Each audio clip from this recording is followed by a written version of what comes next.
Okay, so we all think we know how to hold our breath, right? But what if I told you there are two totally different ways to do it?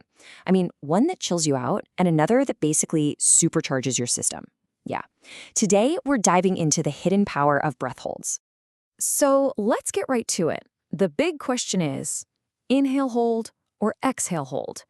Does it really matter which one you do? Oh, you better believe it does. The difference is, well, it's massive. And that's really the heart of it. You might think, hey, holding my breath is holding my breath. But nope, your body reacts in completely opposite ways. Seriously, one is all about finding your calm, and the other is about embracing a challenge. All right, so let's get into this. It's kind of like a tale of two holds. We're going to unpack the key distinction that honestly, most people have no idea about. Okay, first up, the inhale hold. This is the one we all kind of know, right? The one you do before you jump in a pool. It's the foundation for a ton of relaxation practices, and for good reason. So, to really get a feel for what an inhale hold is like, try thinking of it like this. You're just floating, you know? Calmly floating in water. When your lungs are full of air, you've got this natural buoyancy, this feeling of being supported. Your body can just let go and relax into it. So what's actually going on in your body? Well, you're starting with a full tank of gas, basically, a full tank of oxygen. That means the CO2, the stuff that makes you feel that frantic urge to breathe, it builds up really, really slowly. There are no alarm bells going off, so your body just stays in this nice, calm state. And because of that, it just feels easier, you know? Especially when you're just starting out, it's way more comfortable. That pressure to breathe, it creeps in super slowly. It's almost like you're just kind of watching the clock tick by. So, what are you actually training here? Well, it's mostly about your mind.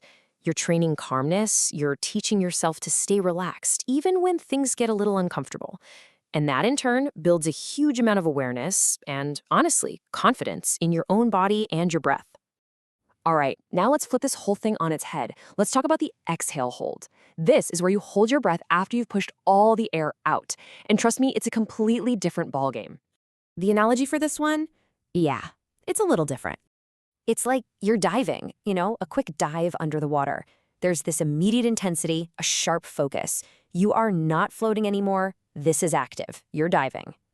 So what's happening inside now? Well, remember that fuel tank? Now you're starting with it on empty. Your oxygen level drops way faster, and that CO2 shoots up like a rocket. This means your body's alarm system, the one that screams, breathe, it goes off almost instantly.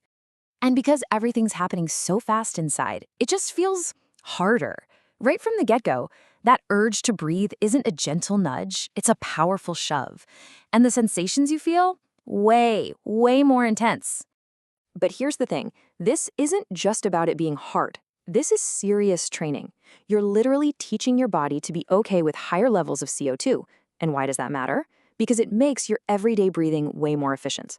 You're building some serious resilience in your nervous system. You're learning how to stay in control even when your body is sending out those panic signals. Okay, so we've looked at both of them on their own. Now let's do the side-by-side showdown. Putting them head-to-head is where you really see just how different they are. And really, when you boil it all down, the biggest difference comes down to one thing: how fast that carbon dioxide level rises. With the inhale hold, it's slow. With the exhale hold, it's fast. That single factor right there, it's the key that unlocks why everything else is so different. And I mean, just look at this comparison. The contrast couldn't be clearer. The inhale hold, it's easier, it's safer, and it uses that high oxygen level to bring on a state of calm. The exhale hold, totally different beast. It's harder, it's a stronger but useful stressor, and it's all about training your body for efficiency and resilience. Okay, so this is all great information, but what do you do with it? How do you actually apply this stuff safely to get what you want out of it? Let's get into it. It really just depends on your goal for the day.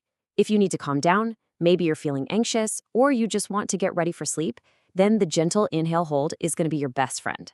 But if you're looking to sharpen your focus or really train your breathing efficiency, then short, and I mean short and careful exhale holds are the tool for that job. But before you even think about trying any of this, listen up. There is one rule, the most important rule, and it is absolutely 100% non-negotiable. And here it is. It's super simple. Never, ever force it. The whole point here is to build awareness and resilience, not to strain your body and push past your limits. Seriously, pushing too hard gets you zero benefits, and it can actually be risky. So what should you look out for? These are the big warning signs. If you start to feel dizzy, or you get that sudden rush of panic, or any kind of weird pressure in your head, that is your body waving a big red flag. It's your signal to stop, immediately. Just go back to normal, easy breathing. No questions asked. So, there you have it, the two fundamental ways to hold your breath and how they work. But it does leave you with one final, kind of amazing question, doesn't it?